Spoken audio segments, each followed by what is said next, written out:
In the words of the great Captain America himself, when it comes to talking about Marvel villains, I could do this all day. the Star-Spangled Man has some incredibly dangerous foes, many of whom have concocted schemes that have changed the face of the Marvel Universe forever. So let's take a deep dive and rank some of Captain America's strongest bad guys. Quick side note before we begin, I'm only going to be including truly villainous characters, so you won't be seeing anyone who's really a hero like Tony Stark or anyone who's been redeemed like the Winter Soldier on this list. With that out of the way, let's jump into it. Let's start off this list of Captain America villains strong with Captain America himself. More specifically, the version of the character from 2017's Secret Empire. This massive event saw HYDRA use a sentient cosmic cube named Kobik to rewrite reality, resulting in Steve Rogers being replaced by a variant of himself who is loyal to the notorious evil organization. HYDRA Cap had all the powers and abilities of our Steve Rogers, in addition to a suit of armor that allowed him to utilize the power of the cube. With the aid of this new evil version of Cap, HYDRA was able to take over the world, establishing a totalitarian regime. With the entirety of HYDRA, as well as the power of the cosmic cube at his disposal, there's no doubt that this version of Captain America was one of the most powerful threats the Marvel Universe has ever seen. Luckily, the original version of Steve Rogers was eventually able to return and beat his villainous counterpart, but the impact that HYDRA Cap left on the world, and the internet, will never be forgotten.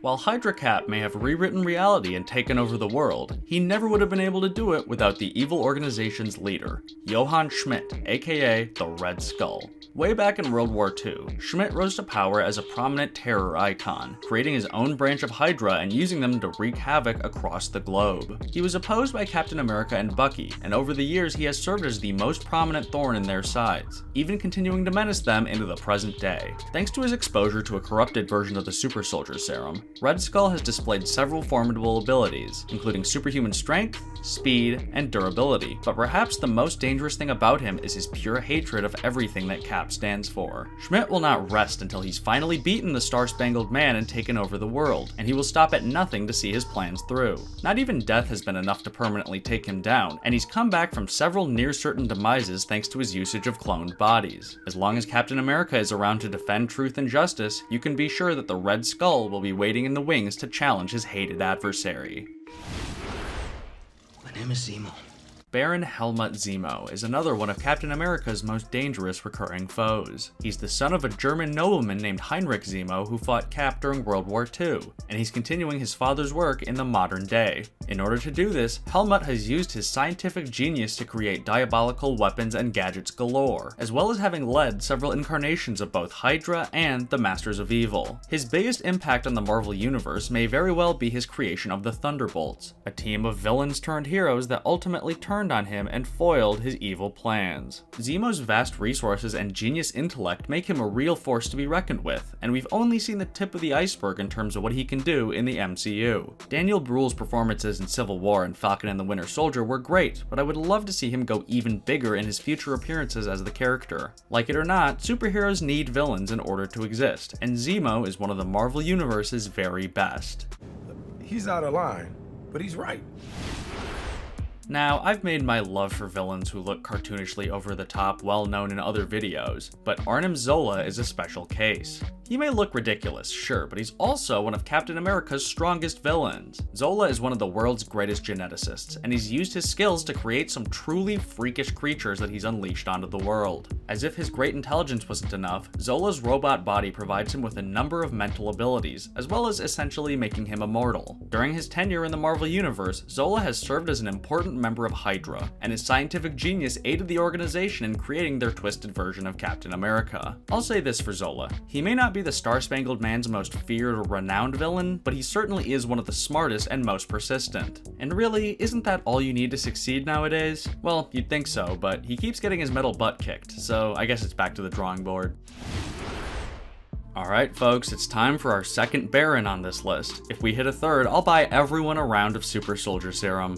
Baron Wolfgang von Strucker is yet another Captain America villain who's closely affiliated with HYDRA, having consistently been depicted as one of its leaders for decades. While Zola may have been the one to bring the organization into the modern day in the MCU, it was Strucker who kept their mission alive in the comic book source material, having taken a serum that essentially stops him from aging. This has allowed him to tangle with Cap and his allies over and over again, line, ensuring that HYDRA presses forward with their schemes of world domination. Unfortunately, the Marvel Cinematic Universe version of Baron von Strucker was nowhere near as cool as his comic counterpart, being killed by Ultron after only one major appearance, and not even having that cool robotic arm. With the MCU seeming to be moving away from HYDRA as a major threat, it's doubtful that we'll see him again. However, he does have several children in the comics, all of whom end up becoming pretty major players. So even though Strucker's gone, it would be really cool to see his kids carrying on his legacy in the MCU.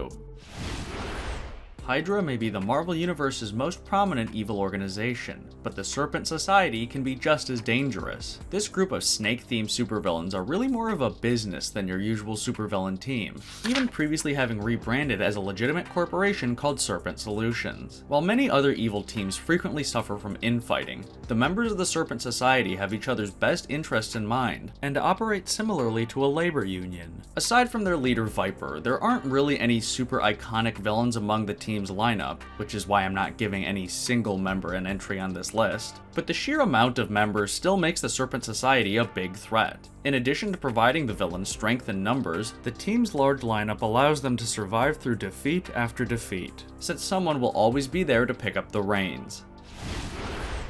The Black Widow solo film introduced us to Antonia Dreykov, the brainwashed and cybernetically enhanced daughter of the head of the Red Room. As a child, Antonia was involved in an attempt on her father's life that left her badly scarred. And because the Marvel Cinematic Universe is just chock full of terrible parents, General Dreykov rebuilt his daughter as a silent and incredibly deadly assassin. However, the comic book version of Taskmaster is a pretty far cry from what we saw in the MCU. In the original source material, Tony Masters is a combat instructor and mercenary, with the ability to copy any physical movement he sees someone make. This ability makes him a very unique threat among the rogues of the Marvel Universe, since it allows him to go literally toe-to-toe with some of the world's greatest superheroes, including Captain America. Taskmaster has had some legendary fights with the Star-Spangled Man, frequently replicating his fighting style with his shield in particular. Taskmaster's one weakness is that each time he learns a new move, he also forgets a personal memory. Should Antonia return to the MCU, like in the Thunderbolts movie, this aspect could be used to bring the two characters closer together, with Antonia fighting to remember who she was before her father turned her into his personal assassin. Black Widow's Taskmaster was not received well by audiences, but luckily Marvel Studios does have ample opportunity to course correct and bring Antonia a bit closer in line with Tony.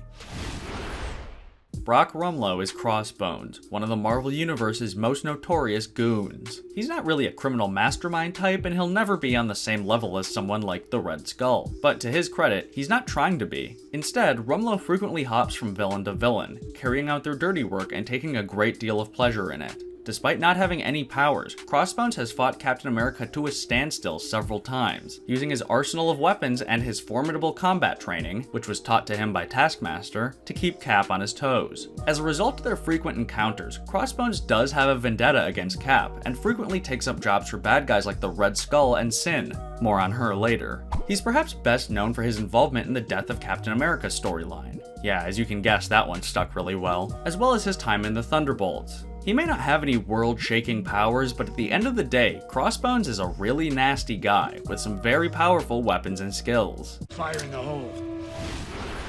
There's always multiple different evil organizations jockeying for control over the Marvel Universe. That's just the facts of life when you live in a world with superheroes. Some of them, like HYDRA and AIM, are a bit more overt, while others tend to stick to the shadows until they're ready to strike. One of the best examples of the latter is the Secret Empire, a sinister conglomeration of red-robed masterminds who will stop at nothing to take over the world. From threatening to detonate a bunch of nuclear missiles to kidnapping and experimenting on superheroes, the Secret Empire have dreamed up countless convoluted schemes over the years. And as a result of this, they've fought many of the Marvel Universe's heroes. However, some of their most memorable stories have involved Captain America. Each time the group falls, they do fall pretty hard, which is why they're kind of on the lower side of this list. Still, it says a lot that they always manage to rally and pull themselves back into action, ready for their next diabolical scheme. The worst thing that I can really say about the Secret Empire is that they're a bit generic. Most other major villainous groups have some sort of quickly recognizable MO or iconography, like the beekeeper suits worn by members of AIM. Red robes aren't really distinct enough, guys. If we want to get your name out there and get people talking about you, let's get you a gimmick. Tell me, are you guys opposed to maybe committing to driving giant wheels? To any of you viewers out there who feel like you aren't attractive enough, don't worry, because if Red Skull can get with someone and have a kid, then so can anyone. Cynthia Schmidt is the HYDRA leader's daughter, and she's just as devoted to the evil organization's cause as he is. She's worked alongside her father extensively, and has also been in an on and off relationship with Crossbones for years. More than anything, Sin is driven by a desire to prove herself as a villain, particularly in her father's eyes. No matter how many times the two may fall out, Sin will always return to her father for guidance, and her dedication to him makes her particularly dangerous. She was a major character in both The Death of Captain America and The Secret Empire. Nope, not that one. There we go, that's the one. And it wouldn't surprise me to see her appear in the MCU sometime soon. Marvel Studios seems to be ready to go all in on the Young Avengers, so who better to face off against that team than the daughter of one of the OG Avengers' arch-enemies? Captain America is a legendary superhero, so it's only logical that there would be attempts to create a new version of him. There are several corrupted versions of Cap throughout Marvel history, but the most well-known one is John Walker. Originally an Army veteran who took a flawed version of the Super Soldier Serum, John took up the mantle of the Star-Spangled Man after Steve Rogers retired for some time in the 80s. However, the thing that everyone failed to consider is that it's not the serum that makes Cap the hero he is. It's the fact that he's just generally an incredibly noble person. The serum only amplifies the traits that are already there, and in John Walker's case, those traits ended up being an unstable mental state and a bigoted worldview. This was, of course, a recipe for disaster, and soon John was confronted and defeated by Steve Rogers. He was stripped of the title of Captain America and took up the new identity of US Agent, becoming a headstrong vigilante trying to stay on the straight and narrow. In recent years, Walker has come to blows with Sam Wilson, the rightful successor to the Captain America name. And while he's had some success in trying to stay on the side of good, at the end of the day, he's someone who gets way too high on his own authority, and has a tendency to take things too far. He ends up fighting the heroes that are supposed to be his allies way more often than he should, and he's ultimately an example of what Cap could be if he gave in to his worst impulses.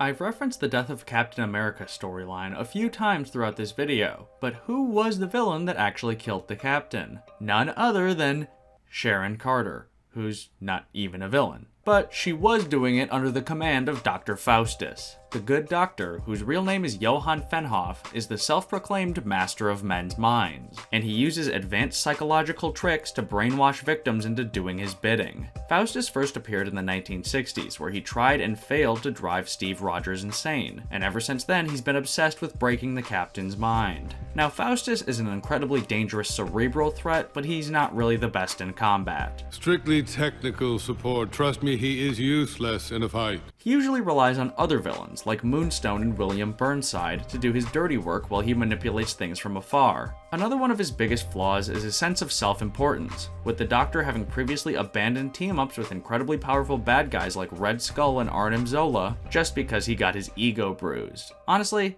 I kinda understand. I also could only take so much crap from a guy who looks like this.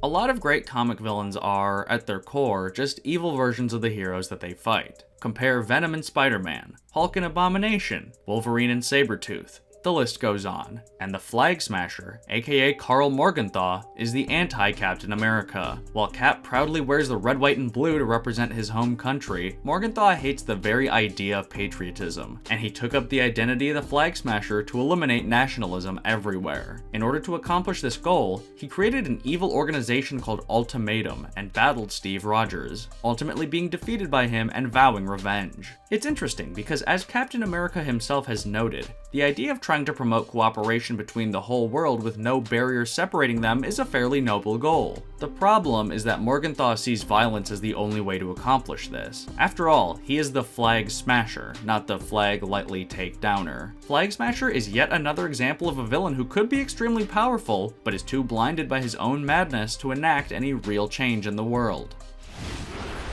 Last, and also least, is Batroc the Leaper. Despite his MCU adaptation reinventing him as someone who is a fairly serious threat to Captain America, the comic book version of Batroc is kind of a joke. I mean, he's a guy who wears a bright purple costume and runs around to kick people. Sure, he's a very well-trained kickboxer and an Olympic-level athlete, but I mean, come on guys, it's Batroc the Leaper. The one time in Marvel Comics history where Batroc was portrayed as anything other than a 2-bit loser was in the unbelievable Gwenpool series, in which he served as a mentor to the titular mercenary. Under his tutelage, Gwenpool learned how to actually fight, and he helped her realize that she actually enjoyed being a hero more than being a villain. By the end of the series, Batroc was once again returned to the pile of stock bad guys, though not without some new fans, and only time will tell if Marvel continues to explore the Leaper's hidden depths.